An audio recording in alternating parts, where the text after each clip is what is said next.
Sumaling po ang biyaya, awa, habag, pagkabala, katotohanan, kapayapaan, pag-ibig mula kay Abay Hawa.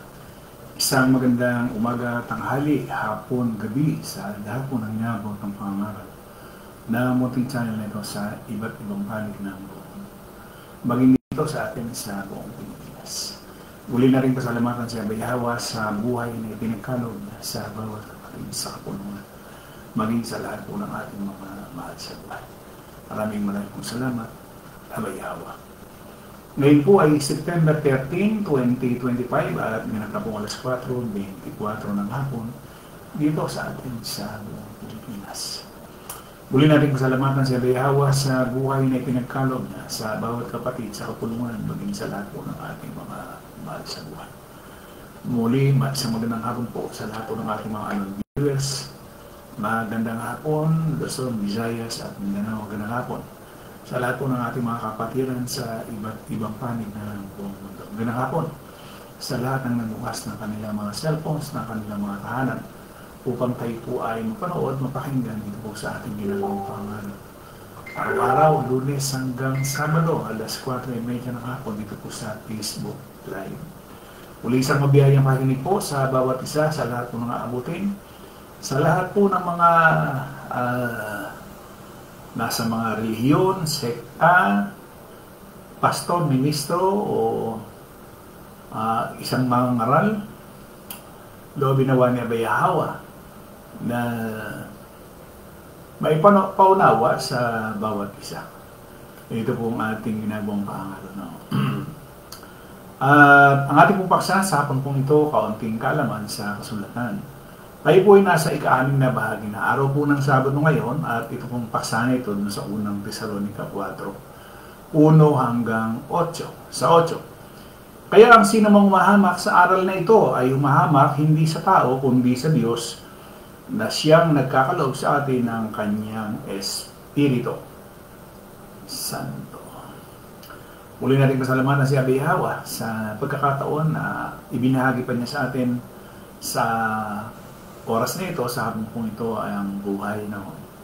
At hindi lamang sa atin, maging yung ating mga mahal sa buhay, asawa, anak, magulang, o ating mga kasambahay, mga kamag-anak, maaaring hiwa-hiwalay tayo sa pananampalataya kasi hindi naman sa isang pamilya ho ay iisa yung pananampalataya. Lalo na pagdating mo doon sa spiritual, siyempre, mas marami ho at lamang ang mga nasa laman. Mas marami ang nasa laman kaysa doon sa mayroong espiritu. Kaya, nagpapasalamat tayo kay Abay Hawa sa kabila ng hindi natin kaisa o kasama sa kapulungan ay nagkakalob pa rin siya ng buhay. At patuloy na nagbibigay siya ng pagkakataon na makilala siya Abay Hawa. Kasi maraming tao hanggang sa ngayon ay hindi kilala si Abay Hawa. 2,000 taon na nakakaraan. At sa panahon natin ngayon, hindi man nung panahon natin, ay marami ang talagang hindi nakakilala, maging nung unang siglo nga ho. Ganon din sa panahon natin. Marami pa rin ang hindi nakakilala. At mamaya may babasahin ako sa inyo, yun ang napakabigat. Kung doon sa labas ng kapulungan, talagang alam natin na hindi sila kumikilala. Ang mabigat, sa loob mismo So mamaya babasahin mo natin yun. Magandang hapon, Brad Emiliano Umali, Sebastian Juarez, Juliet Umali, Brad Sam Rotoni, Sister Vivian Bando Mana, magandang hapon. Sister Ging Makar, magandang hapon. Sister Shirley Reverisa, magandang hapon. Lisa Indinibli Corsiga, Brad Carlo Roll, Sister Cristina Juarez, Brad Noli Tungkua, Sis Rosly Bandojo, Joel Suela, Sister Loren Paulan Fernandez, Brad Edmundo Umali, Leonardo Corsiga, Sis Lolet Corsiga, Brad Jesse Juarez, Sister Chris De La Cruz Kim, magandang hapon.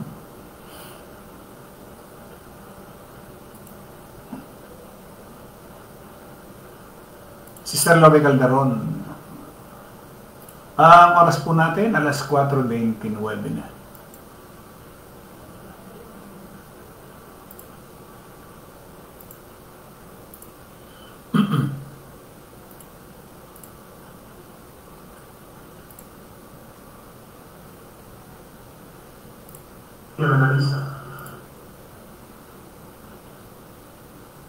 Shirley Bandojo Abrera.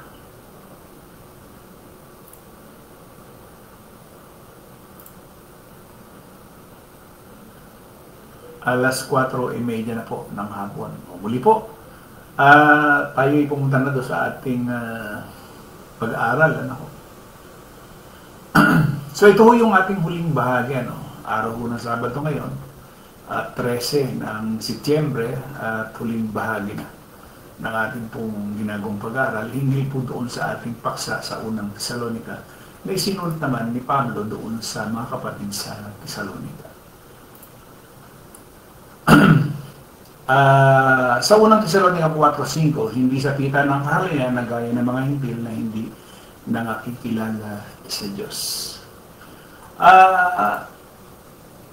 Meron ba talagang hindi, meron mga tao na hindi talagang kumikilala sa Diyos? Opo naman, meron. At bilang katunayan na talagang merong hindi kumikilala, huwag na tayong lumayo, yung sarili na lang natin. Tayo na nasa kapulungan ngayon, dati naman hindi natin kilala si Abay Yahweh. Base doon sa 2:12 ng Efeso, sabi doon, ng panahong iyon, sabi ni Pablo, doon sa kapatid sa Efeso, ito yung mga hintil, hiwalay kay Kristo, hindi kabilang sa sambayan ng Israel, at mga dayuhan sa mga tipan ng pangako at sa mundo na walang pag-asa at hiwalay sa Diyos. Alam niyo bang ang isang tao na hindi kumilala kay Abay Hawa ay walang pag-asa? Napakabigat, Pero mo, kahit pala ang itinuturo ng mga reliyon, every Sunday sasamba ka, sisimba ka, mag-aabuloy ka, magpapasalamat ka, magbibigay ka ng 10 bahagi, tuwing pagtitipon, kinakailangan may abuloy. At kung ano-ano pang mga inimbentong mga abuloyan. Marami kasing inimbentong abuloyan mo ang mga reliyon, para makalikom ng salapi. Kapag ang isang tao ay walang Diyos, wala ka ng pag-asa. Sabi dun sa talata, wala siyang pag-asa. Paano yun, Brad? Kung halimbawa, katulad nga ng mga relihiyon na nag-aakala nila na maliligtas sila, sinasabi yun, kung hindi mo kilala si Abay Yahweh, hindi mo kilala. Naturalmente, pagka hindi mo kilala siya, hindi ka naman susunod dun sa kalooban niya. Hindi, walang tao na sumunod dun sa kalooban na hindi niya kilala.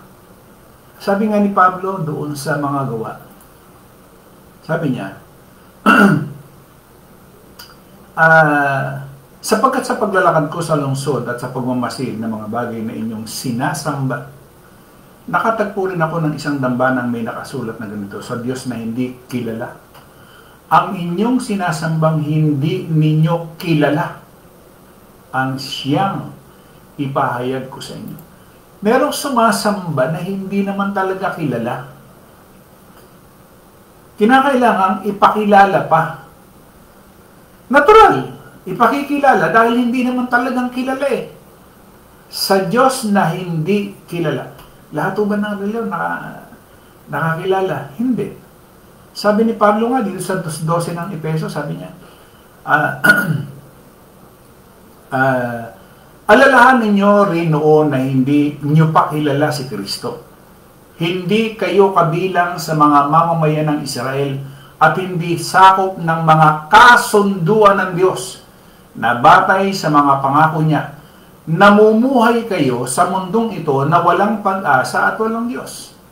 Paano yun, Brad? Kung halimbawa, namatay ka, yung panahon na yan, saan ka pupulutin or saan ka pupunta? Sa libingan lang mo. Kasi wala ka namang Diyos eh. Wala kang pag-asa. Kaya nga sinasabi niya, wala kayong pag-asa, wala kayong Diyos. Kaya ito yung pinakikita sa atin ng Yahweh. Bilyon ng tao sa mundong ito, kung isa ka doon sa mga walang Diyos, wala kang pag-asa. Kaya lang naman tayo nagkaroon ng pag-asa dahil may pagtawag sa atin, inalis tayo doon sa relihiyon. Dati tayong walang Diyos na nagkaroon tayo ng Diyos eh. Ibig sabihin, meron tayo ng sinusunod ngayon. Hindi katulad nung una. Naalala niyo po ba nung tayo ay mga nasa relihiyon? Katoliko, Iglesia ni Cristo, MCGI, Baptist or Saksi or Seventh-day Adventist. May nakakaalala ba noong panahon na tayo ay nasa relihiyon? Meron tayong tinatawagan Diyos, pero base dito sa sinasabi ni Pablo, wala pa lang saysay yung ating ginagawa. Tingnan ninyo, meron akong napanood na isang sikat na relihiyon dito sa atin sa Pilipinas.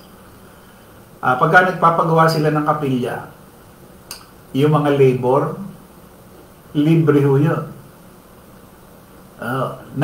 Ang sinasabi nila, sa pamamagitan man lang ang wika ng pagtulong namin, pag nakatayo na yung istruktura, ay naging katuwang kami, naging katulong.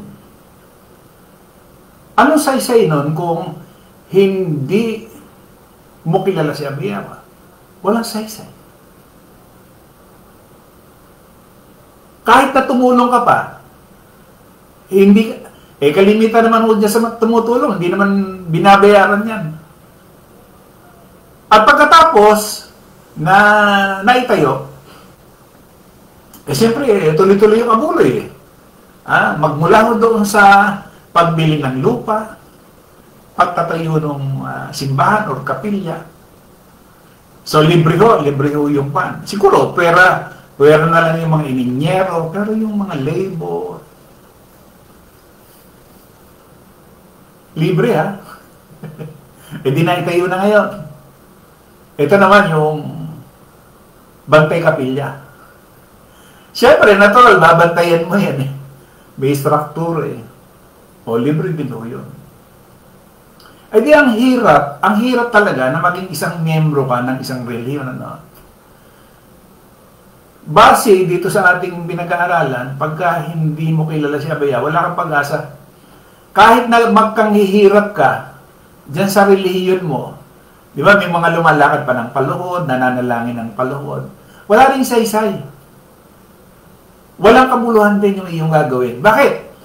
Hindi mo naman kilala si Abay Yahweh. Wala kang Diyos. Wala kang tipan. Di ba? Wala kang pangako. Sino nangako sa iyo? Yung founder ng relihiyon mo. Ano ba pinangako ng founder ng relihiyon mo? Buhay na walang hanggan. Sino magbibigay ng buhay na walang hanggan? Hindi naman makapagbibigay ng buhay na walang hanggan yung founder. Ang makapagbibigay ng buhay na walang hanggan, walang iba kundi si Abay Yahweh. O di pinaasa ka lang. Pinaasa lang ng mga relihiyon yung kanilang mga miyembro. Di ba? Masakit pakinggan na, pero yun ang totoo. Kaya sabi ni Pablo, alalahanin nyo na noon ay hindi nyo kilala si Kristo. Hindi kayo kabilang sa mga mamamayan ng Israel at hindi sakop ng mga kasunduan ng Diyos na batay sa mga pangako niya, namumuhay kayo sa mundong ito na walang pag-asa at walang Diyos. Dilibingan lang pala talaga ang pupuntahan mo. Sinilang ka, may panahon ng kamatayan, ililibing ka na lang. Yung pangako na buhay na walang hanggan, wala yun. Ang nangangako lang yan, pagka ikaw ay nasa reliyon, yun yung founder lang ng mga reliyon. Sa mga Muslim, pupunta ka doon sa paraiso. Sa Iglesia ni Cristo, ADD, 70 Adventist, sa langit. Ang punta mo. Saan ang punta ng iba? Sa impyerno na. Ganyan ang sinasabi. Ibig sabihin, yung nagsasalita o yung sinasabi ni Pablo na wala kayong pag-asa, wala kayong Diyos, wala kayong tipan, ibig sabihin lamang, yung mga mangangaral o founder ng mga reliyon, yun lang ang nangangako. Na yung pangako lang pala nila, sila nangako. Hindi sila magkakaroon ng buhay na walang hanggan. Bakit? Ang nangako nasa laman. Walang espiritu. Walang espiritu yung mga nasa reliyon. Ha? Antindihan na. Yun yung nakasulat eh. 1:28 ng Roma. At ayon sa pinagpasihan nilang huwag magpasakaalaman nila ang Diyos. Ayaw nilang kilalang siya ba Yahweh. Anong ginawa? Hinayaan na sila ng Diyos ng kaisipang taliwas upang gawin nila mga bagay na hindi karapat-dapat. Ano yung mga taliwas? Yung pagpapagawa ng templo, taliwas yan eh. Hindi siya tumatahan sa templong ginawa ng kamay ng tao. Saan siya tumatahan? Doon sa kapulungan, sa katawan ng tao, na kanyang binanal. O di taliwas. Lahat ng ginagawa ng reliyon, taliwas. Mag-aanak sa binyag, mag-aanak sa kumpi. Di ba? Magrurosaryo.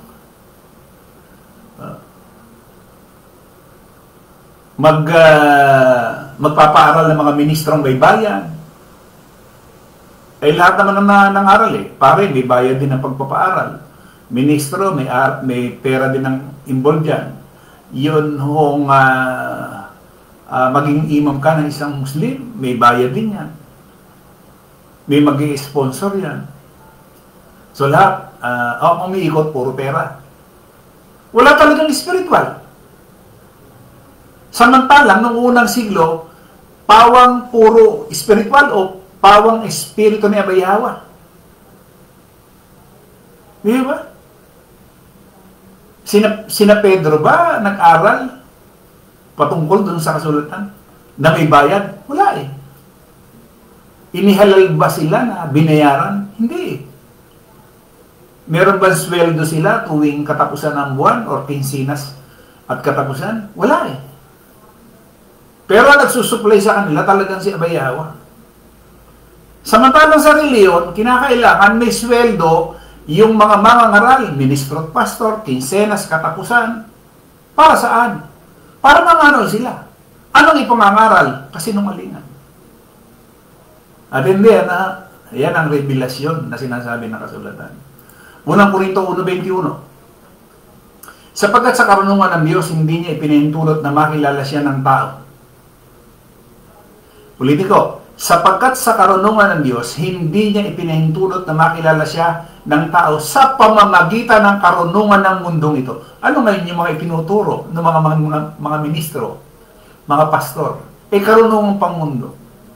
Bigay ng ikapo, abulayan tuwing pagkakatipon, pasalamatan, kalahatian taon, handog pasasalamat, isang taon. Meron pang pasalamatan quarterly. Medyo na ngayon medyo mas kailangan ng pera. Dati quarterly lang yan, pasalamatan. Ngayon, weekly, pasalamatan na. Dahok na dahok. Nakita niyo yun? Linggo-linggo, pasalamatan. Dati quarterly lang eh.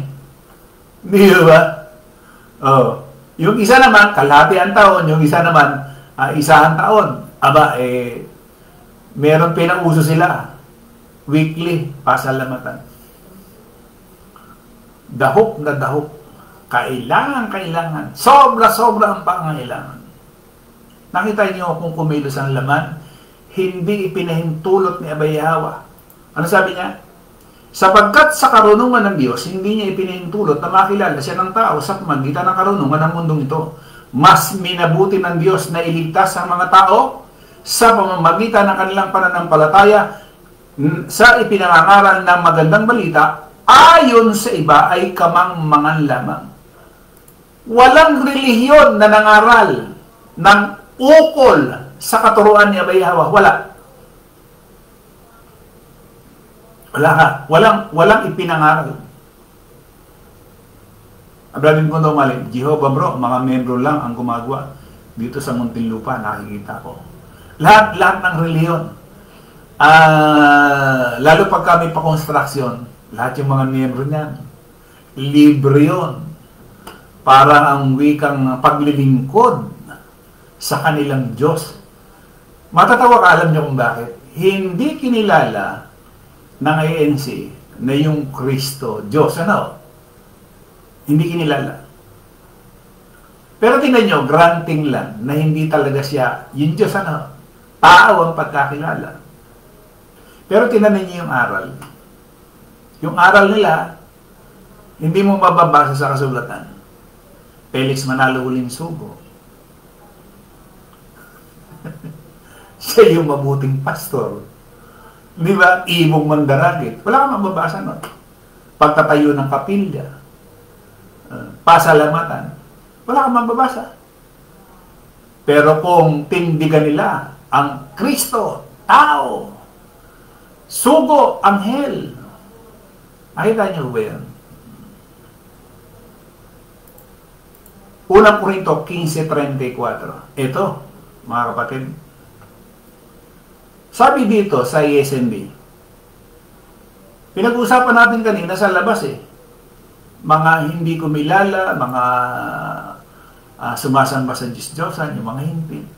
Ito matindi. Yung sinabi ni Pablo dito, sa unang Korinto 15, sinabi niya mismo sa loob ng kapulungan. Ano sabi niya? Magpakatino kayo at talikuran ninyo na ang kasalanan. Sinasabi ko ito upang mahiya kayo sa inyong sarili. Bakit? Dahil may ilan sa inyo na mali ang pagkakilala sa Diyos. Sa loob mismo ng kapulungan. Nakakagulat, ano? Mismo sa loob ng kapulungan, noong unang siglo, may ilan sa inyo mali ang pagkakilala. Natindi yan yung sinasabi dito, no, di Pablo. Kaya yung ibinigay na espiritu kay Pablo, makikita nyo yung karunungan na ibinigay sa kanya. Makikita nyo. May ilan sa inyo na hindi.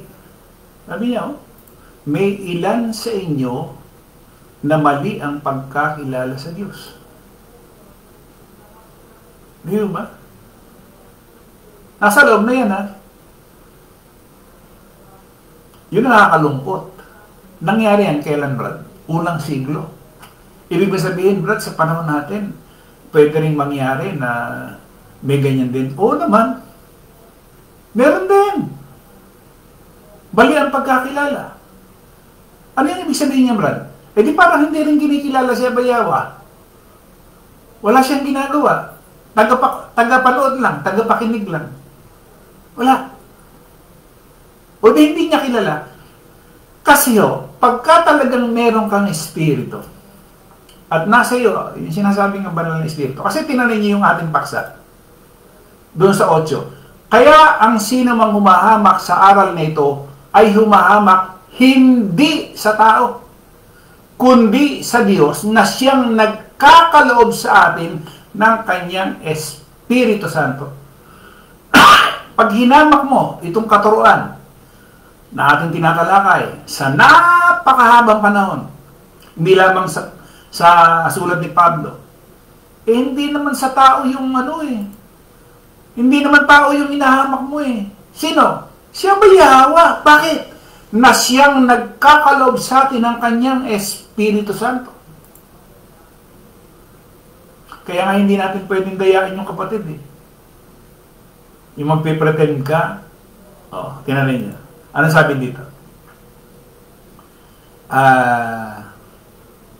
Tutuloy ko lang yung Tesalonico. Says, na sino may huwag lumapastangan at magdaya sa kanyang kapatid sa bagay na ito, sapagkat ang Panginoon ay maghihiganti sa lahat ng mga bagay na ito, na gaya naman ang aming ipinatatalastas ng una sa inyo at pinatututuhanan. 7, sapagkat tayo tinawag ng Diyos hindi sa ikarurumi, kundi sa pagpapakabanal.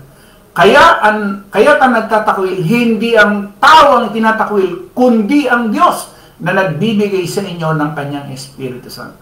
Kaya kung nagpipretend ka, paano yung pagpipretend, Brad? Yung nagpapanggap ka, na katulad nung nasa reliyon, nagpapanggap kang kilala mo si Abay Hawa, kung ano yung ginagawa ng ibang mga kapatid, nagpapanggap ka rin ginagawa mo, pero ang totoo, hindi.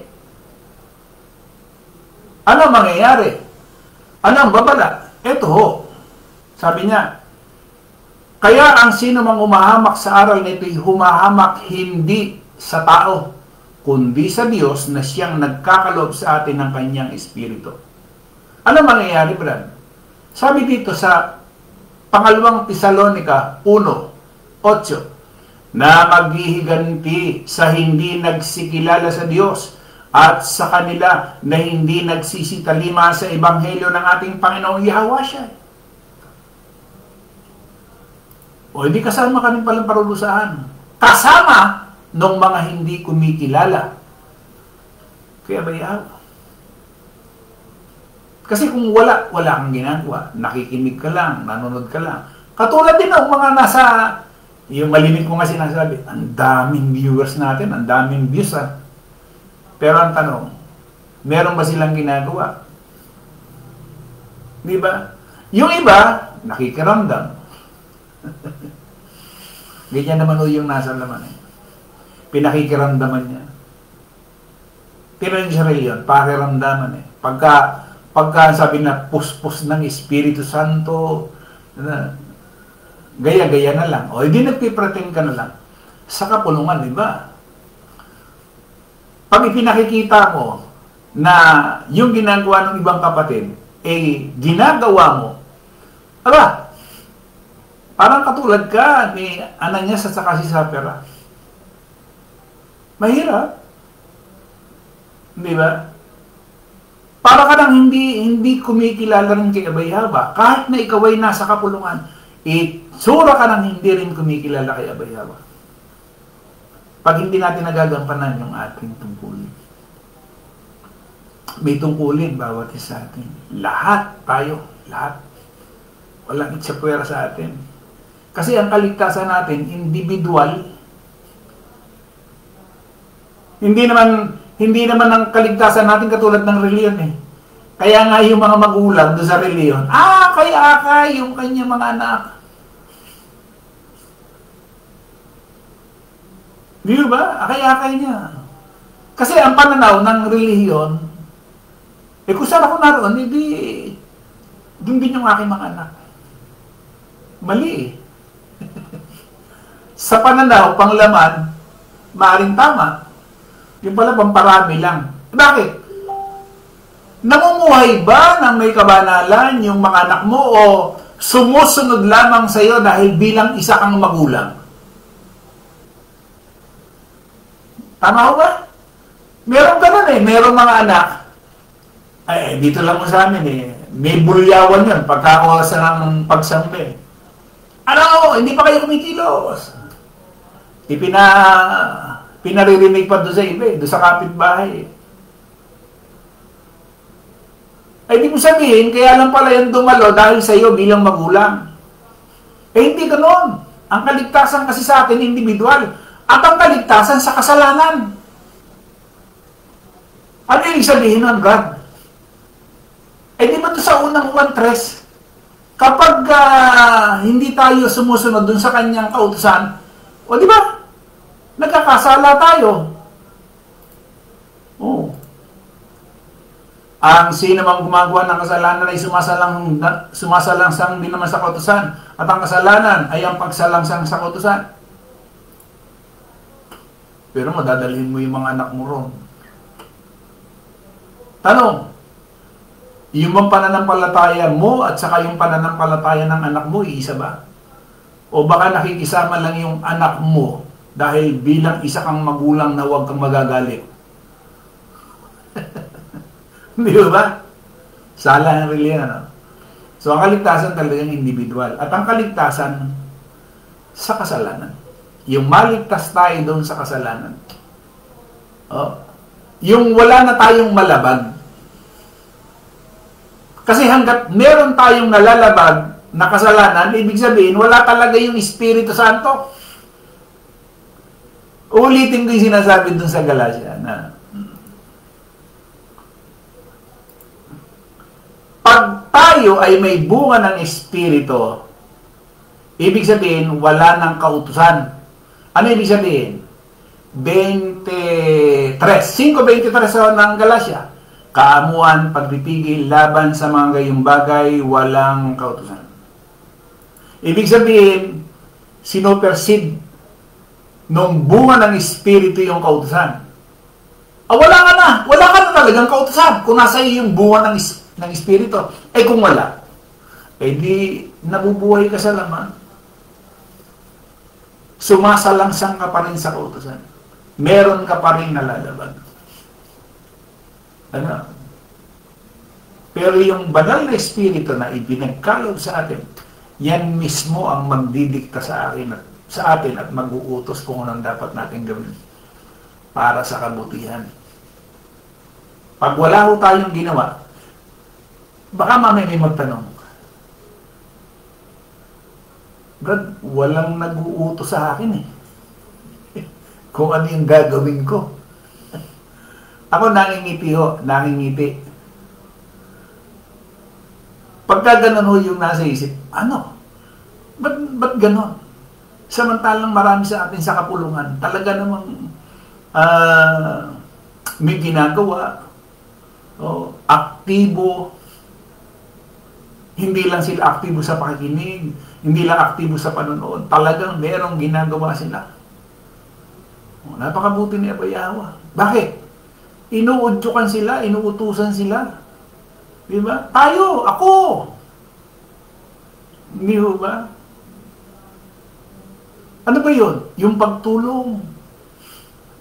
Pagka wala akong umuudyok sa atin, isa lang ibig sabihin nun, wala yung banal na Espiritu. So, ibig sabihin, meron tayong nalalabag. Itsura lamang tayo nung wala tayong tipan, wala tayong pangako, wala tayong pag-asa, at wala si Abayawa sa atin. Kasi wala naman tayong ginagawa. Yan ay katulad lamang nung marami na libu-libong nanonood. Masarap pakinggan. God, 6,000, 24,000, 26,000 yung ating views. Ang sarap pakinggan yan. Ang sarap sa pakinig.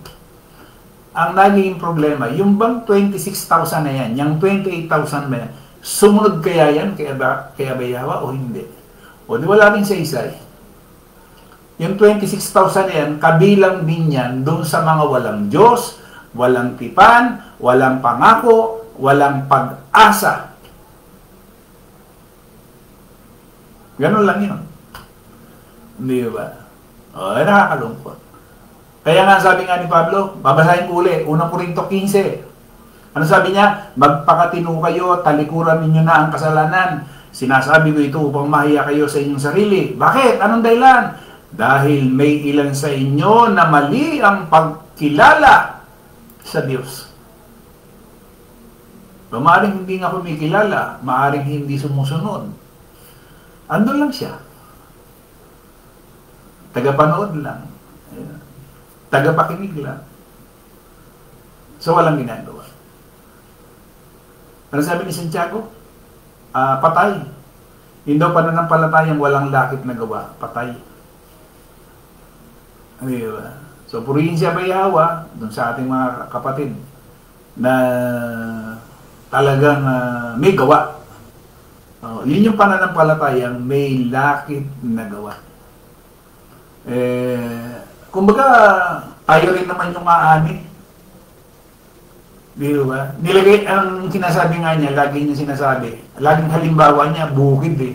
Lupa, bukid, halaman, laging yung dito. May tinanim ka, o may aanihin ka.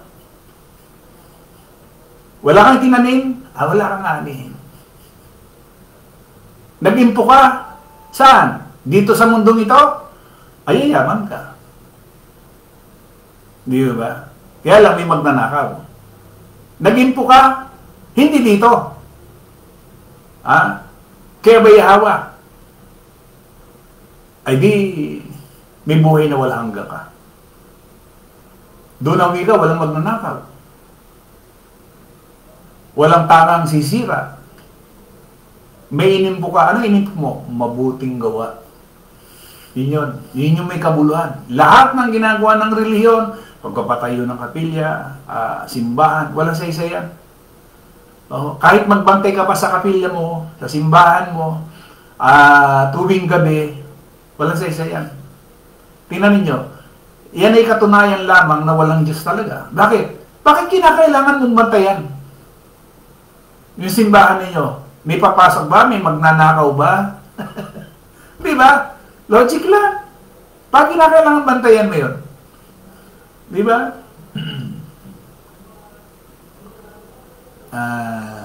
But Jesse Juarez. Yan kasi ang naituro sa atin, bro, ng reliyon, ang pagpunta sa simbahan at pag-attend sa mga pag-aaral o sambahan. Kapalit ay kaligtasan. Kaya pag sinabing di ka pala simba sa simbahan, hindi ka na maka-Diyos. Yun. Tama yan. Lahat naman ang tinuturo ng simbahan, hindi ayon sa kalooban ni Bayo. Yun lang sinabi niya doon sa babaeng Samaritana. Sabi niya, hindi niyo nasasambahin ang Ama dito sa mundong na ito. Doon sa lugar na kanilang kinalalagyan. At maging sa Jerusalem, sapagkat sasambahin ang Ama ng tunay na mananamba sa Espiritu at katotohanan. Ang hilig nilang gumamit ng panaguring tunay, true. Tunay na iglesia. Tunay na mananampalataya. Pero yung pala, yung lahat ng sinasabi, wala sa kasulatan. Mabubuko mo. Pag ikaw ay merong banal na espiritu, mabubuko mo ang mga reliyon kahit nagsipag-aral pa yan. 4 na taon sa pag-aaral ng kasulatan. Kaninong kasulatan yon? Hindi naman yun yung kasulatan na ginagamit natin eh. Yung aral nila, ang pinag-aralan nila sa loob ng 4 na taon o 5 taon, yung doktrina nila. Hindi mo kailangan yung pagtuturo ng tao base dun sa sinasabi ni Pablo. Ano sabi niya? At dahil sa ayaw talaga nilang kilalanin ng Diyos, hinayaan niya siya kanilang kaisipang hindi makapili ng tama, kaya ginagawa nila mga bagay na hindi nararapat. Di ba? Isa pa, unang Korinto 1:21, sapagkat sa karunungan ng Diyos, hindi niya pinintulot na makilala siya ng tao sa magitan ng karunungan ng mundong ito. Mas minabuti ng Diyos na iligtas sa mga tao sa magitan ng kanilang pananampalataya sa ipinangangaral ng magandang balita na ayon sa iba'y kamangmangan lamang. Para sa kanila, kamangmangan. Yung mabuting balita na ipinangangaral ni Pablo. Bakit? Kasi nga yung doktrina nila, ang pinag-aralan nila sa loob ng 4 o 5 taon.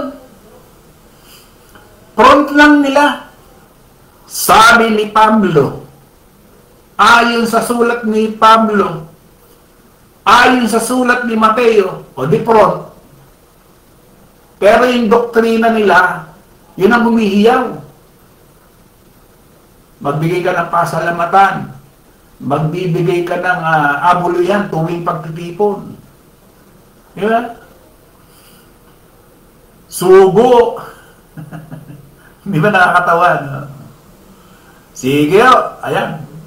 Sana sa loob ng 6 na araw ay pinagkalooban tayo ni Bayahawa ng karunungan na lalo pa nating sikapin.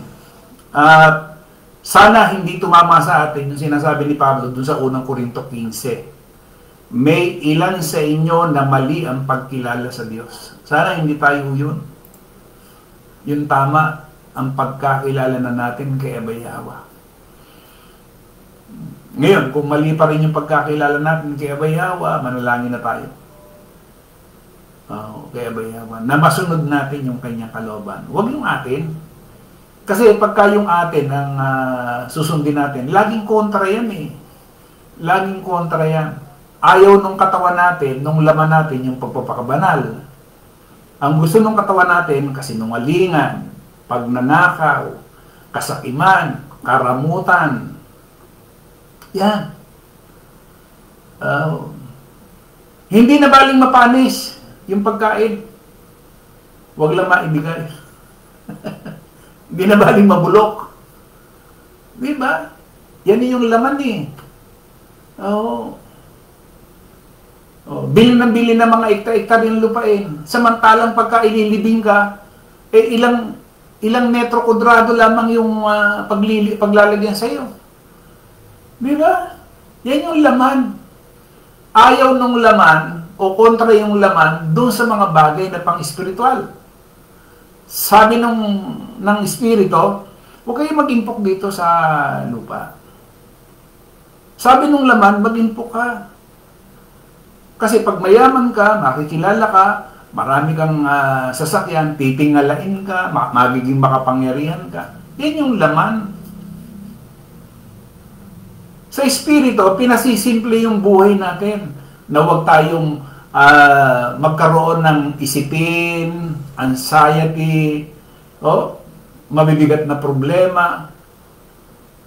Di ba? Madaling magkabahay ngayon. Sa loob ng 5 taon, maghuhulog ka lang. Ang problema, bukas ba, buhay ka pa? Madaling magkasasakyan ngayon. No down payment, maghuhulog ka lamang.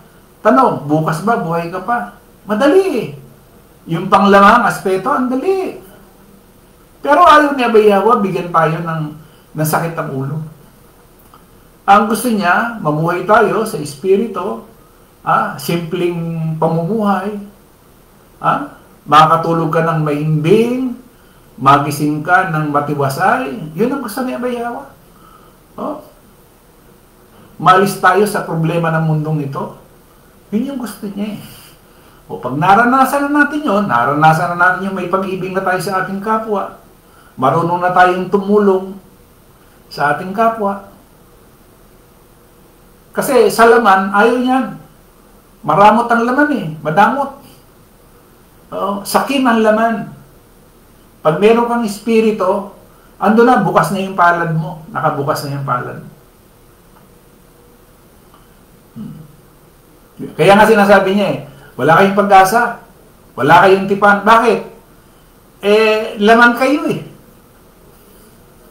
Yun. Sige ho. At kung magpapangipangita tayo, kung lolobin pa na Abay Yawa, Monday na huli. Sino ba yung aking marami akong hindi na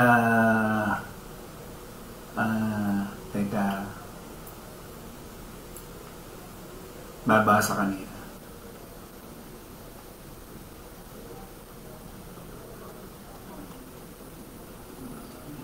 Ayun, nag-ano na naman. Teka.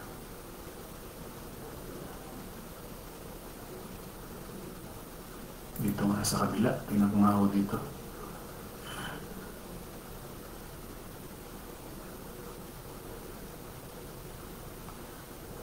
Sister Brad Pedro at Sister Dominga Bedes. Ito ba yung nabanggit ko na kanina?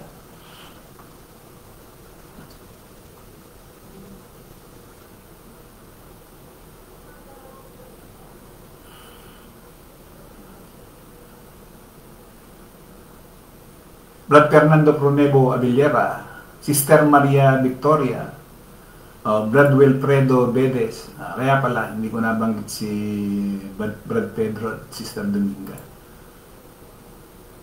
Noli Tungkuwa, tama po bro. Sebastian Juarez, Sister Elizabeth Dens. Brad Rodelio Nava, magandang gabi. Jen L. Juarez, magandang hapon.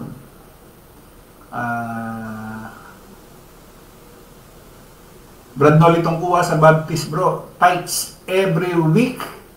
May kasama pang love offering. Kung may ginagawa pang CR, bigay ka rin. At rin yan, tithes ano. Ang ika po ay para doon sa mga Levita, bungang ani. Ibig sabihin, kung tithes every week, ibig sabihin, kung susundin mo yung sinasabi dun sa kasulatan, bungang ani, madalas ang pagbubunga ng kanilang mga puno. Sala, Kaya kitang-kita mo yung reliyon. Gawin mo dumali, totoo yan bro. Dating mga kasama natin ngayon nawala sa atin.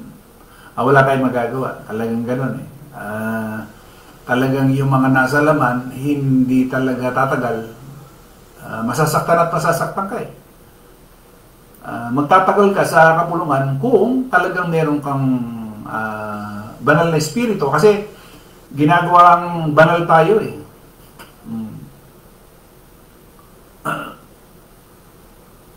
Sister Maria Victoria, same dito, every Friday lang sila nagpupunta ng mosque, sa Muslim. Ayun, nabasa no kay Brad Jess. Sister Lori Calderon, maraming salamat po. Aming abayawa sa lahat ng oras. O sana Rose, minsan Brad, pag naisip mo nga naman ang mga nakaraan na ginagawa mong labag kay abayawa, nakakahiya. Totoo yun. Kaya nga, dapat sa atin, una, siyempre, huwag na natin balikin yung ginagawa natin nung nakaraan. Diba? Kasi, wala naman tayong maililihim kay abayawa. Dapat, may pagbabago talaga yung buhay natin. Nung makilala natin si abayawa, dapat may pagbabago na. Hindi na tayo dati. Kasi tinanin nyo, pansinin ninyo doon sa ang bata, pagka may pagbabago, yung paglaki niya may pagbabago. Hindi naman yan, pero mo, 10 taon, nakita mo 10 taon, umidad pa halimbawa ng 15 taon, may pagbabago. Doon sa kanyang height, doon sa kanyang timbang, may pagbabago, di ba?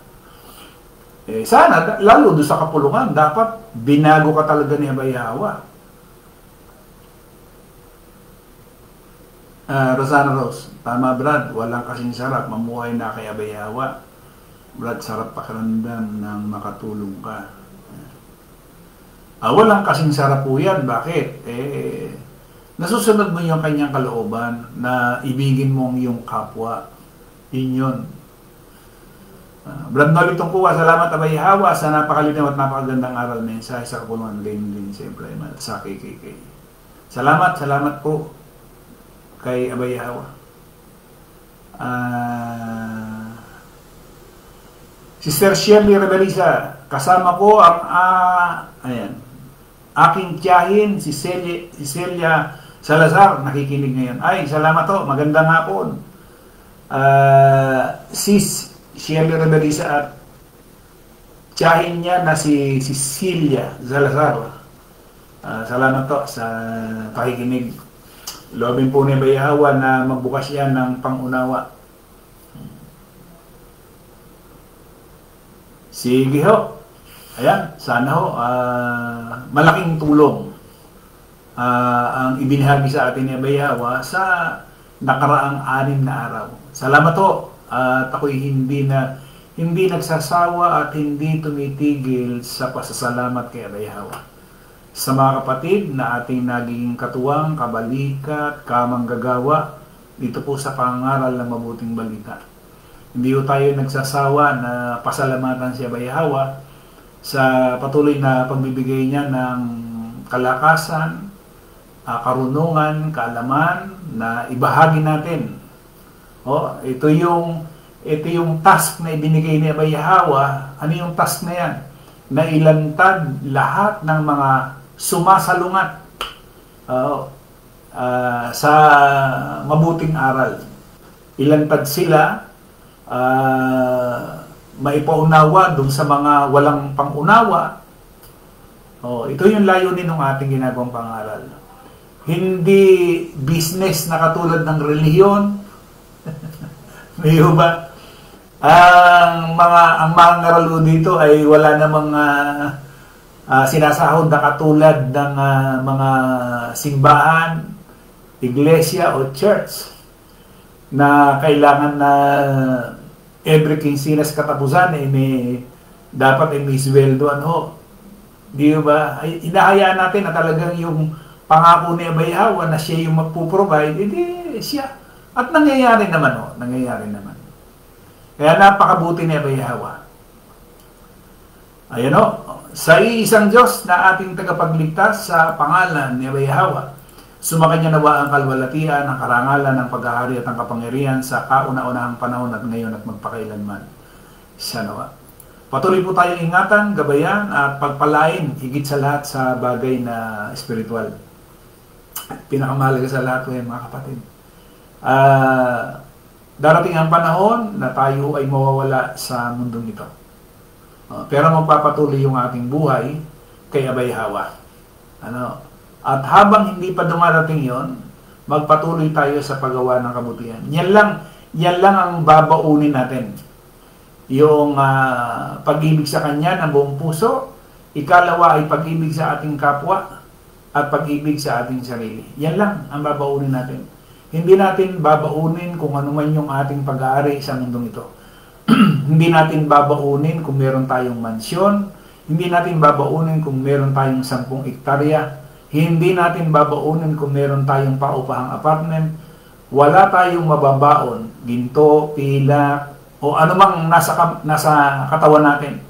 Wala ho tayong babaunin. Ang bababaon natin, yung pag-ibig ng buong puso kay Abay Hawa, at ikalawa ay yung pag-ibig sa ating kapwa. Natuto tayong umibig sa ating kapwa, o marunong na ba tayong umibig sa ating kapwa o hindi pa? Yun ang tanong dyan So muli, maraming salamat sa lahat po ng ating mga alam viewers at sa lahat po ng ating mga kapatid na nakasama natin. Si San Maria Victoria, sobrang sarap pag si Abay Hawa kasama natin. Tama po yun. O muli, maraming salamat sa lahat ng nakinig, nanood, sa lahat ng naging bisita natin. O yun, katulad noong tiyahin ni Sister Shirley Reverisa. Maraming salamat po. Isang magandang hapon po sa lahat. Ang pagpapala ni Abay Hawa ay sumating lahat.